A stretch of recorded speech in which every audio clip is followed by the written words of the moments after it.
that, even if it's typing and the parents see that my husband is washing the dishes or helping with some household chores, they would get really mad and say why he is doing no job. And then they, of course, marital discord and there's argument and, maybe some, doing. So, in-law abuse is very unique in our culture that we see. I remember a client who came to us and said that she was a volunteer for some other organization. And she said that I came to know about you from them and I just wanted to come and talk to you and maybe see if I can volunteer. And I was very happy. I said, okay, very good. We have a legal clinic, and if you're a lawyer and if you've done your master's from UC, you can start the journey. And so I was very happy there. And then later on one day, communicated with me again and said, you know what, Joseph, I just could not tell you the other thing that I met you that I am going to work with them.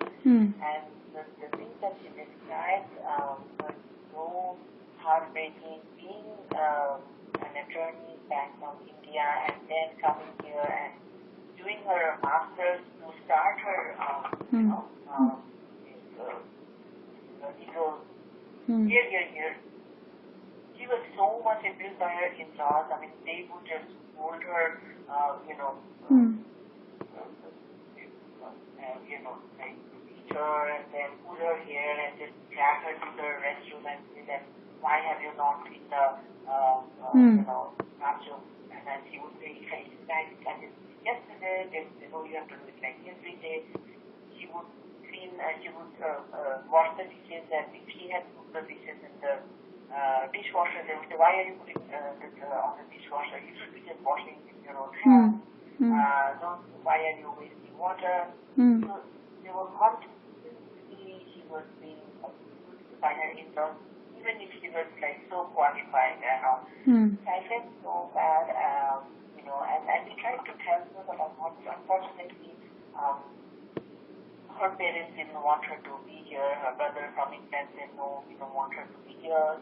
It's a, type of thing in India, so let her go back. So she went back. We could have helped her under the Baba and she told her about the, Baba and everything, but she decided to go back. But we have other clients who does not have that family support, right? And for them it would be, if they come from, especially from a very small hometown, village, it would be very difficult for them to go back and face that stigma. Usually, there are children born here, because even if the marriage fails and if she, served with the divorce, the family court will give her the custody, but the nation court will deport her, right? Unless, she can, she comes to us or she knows that it's an option. Yeah. But there is no guarantee that it's going to get through. I mean, there are, chances to get it. No one can promise that he will get it, right? So there are a lot of cases that the clients need, need the help of organizations like Naya, and that's why we choose to help these clients from this community rather than the others, because for others it remains inorganized. Yeah. So if we now move on to the policy level questions, are you aware of federal level policies which are related to domestic violence that impact the abused victims? Would you be able to talk about a few of those policies? So when I first joined and came to know about the H1 dependent visa, H4s, and then I realized how difficult it is for H4 visa holders to leave the marriage because of their dependent visa status, and they don't have a social security. Many of the states don't even issue driver's license. Unfortunately, Texas does. But they attracted this marriage because the children are born here and then they can't leave the marriage because they will be deported. So U visa is the only option for them. Many of them, we also say that, you can convert your visa into a F1, not just, but it's very difficult to even get a sponsor and all of that to have that H1 valid. So for many of them, that's not an option as well. But, so they cannot work, right? So we had a client who was on an H4 visa. Actually, she was on a TN visa, which was converted into an F4. She was on which visa, sorry, before this? They came from Canada. Okay. So she was on a TN visa, the dependent visa. But then he got the H1 converted and he became an H4 visa holder. Dad was born here in US.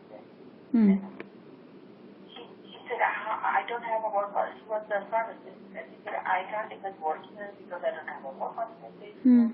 What will I do if I get out? And it took us almost 9-10 months to convince her that, do not, and they would be terrified because the husband was so abusive, the child became the behavior was impacted, and they would be terrified when it would be time for the user to come home from work, and we were constantly telling her that you need to call 911 and report.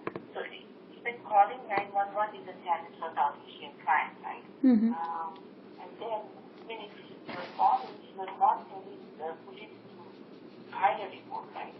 Even then to file a report is also challenging because many of our clients don't even know that they have to say this. So we were telling her, no, you have to get this. I called police, but then nothing happened. Then it becomes just domestic violence incident report. So you have to tell them next time when you meet you that I want to report, I want to file a report. You don't say that, they will not file a report unless, some police officers are very proactive and if there's bruises and all, they will, immediately do it. So then finally she said that and then she got out of the house. They put her in a transitional home for, came in February and then 1 year, 4 months she was in our transitional home when we had that in 2010.